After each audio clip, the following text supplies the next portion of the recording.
तर मंडळी आज मी निघाले होते त्या ठिकाणी ज्याची मी दरवर्षी खूपच आतुरतेने वाट पाहते, तो म्हणजे सोलापूरचा गड्डा। अगदी बरोबर। तर दरवर्षी जेव्हा श्री सिद्धेश्वर महाराजांची जत्रा आमच्या इकडे भरते सोलापूरमध्ये जानेवारी महिन्यात मकर संक्रांतीला, तर तेव्हाच महिनाभर जानेवारीच्या म्हणजे 15 दिवस म्हणजे जत्रा सुरू होते त्या दिवसापासून ते 31 जानेवारीपर्यंत किंवा त्याच्यानंतर 1-2 दिवस ही असते। तर ही जत्रा असते गड्डा। म्हणजे इकडे सर्वात जास्त एक्साइटिंग म्हणजे हे पाळणे, खूपच मजा येते यामध्ये बसायला। तर इकडे काही स्टॉल्स, खूप सारे स्टॉल्स वगैरे लागतात। तुम्हाला जे पाहिजे घरातल्या वस्तू, ज्वेलरी, मेकअप सर्व तुम्हाला इथे मिळून जातं। पण सगळ्यात महत्त्वाचं म्हणजे हे पाळणे, कारण की एकतर वर्षातून एकदाच इतके मोठे मोठे पाळणे इथे येतात आणि त्यात बसायला आपल्याला मिळतं।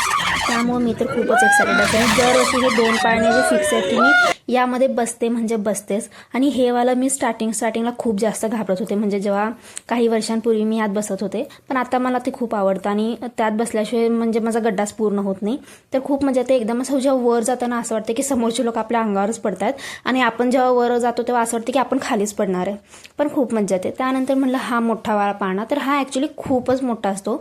जेव्हा तुम्ही बघाल ना, तुम्ही जर कुठे बाहेर राहत असाल सोलापूरच्या, तर कधीतरी जानेवारी महिन्यात इकडे येऊन बघा आणि गड्ड्यावर या, खूपच मजा येईल तुम्हाला। तर इकडे मी ह्या मोठ्या पाळण्यात देखील बसले होते। तर हा जेव्हा स्लो फिरतो ना तेव्हा काही नाही वाटत, पण जेव्हा एकदम फास्ट फिरायला लागतं, आई शपथ, सगळं एकदम वाऱ्याने असं केस वगैरे उडत होते आणि खूपच जास्त मजा येत होती। म्हणजे एकदम जे आपण स्काय डायव्हिंग किंवा पंजी जम्पिंगची जी इच्छा आहे ना, ती मी दरवर्षी इथं गड्ड्यात पूर्ण करून घेते की ते जेव्हा करायला मिळेल तेव्हा ते करावं म्हणलं। त्यानंतर गड्डा वगैरे एन्जॉय करून झाला। गड्ड्यावर ॲक्च्युली खायला इतकं छान म्हणजे ऑप्शन मला नाही भेटलं, कारण की खूप उशीर पण झाला। त्यामुळे इकडे येऊन आम्ही सावरकर मैदानात इकडे छोले भटुरे खाल्ले आणि इकडचं साईडचं चॉकलेट बाउल मी पार्सल घरी घेऊन गेले। म्हणलं की घरी बसून निवांत खावं, कारण की खूपच जास्त लेट झालं। त्यानंतर मी घरी येऊन मस्तपैकी चॉकलेट बाउल एन्जॉय केला आणि अशा प्रकारे आजचा दिवस संपवला। तर तुम्हाला व्लॉग कसा वाटला कमेंट करून सांगा आणि व्हिडिओला लाईक करायला विसरू नका। Thank you so much.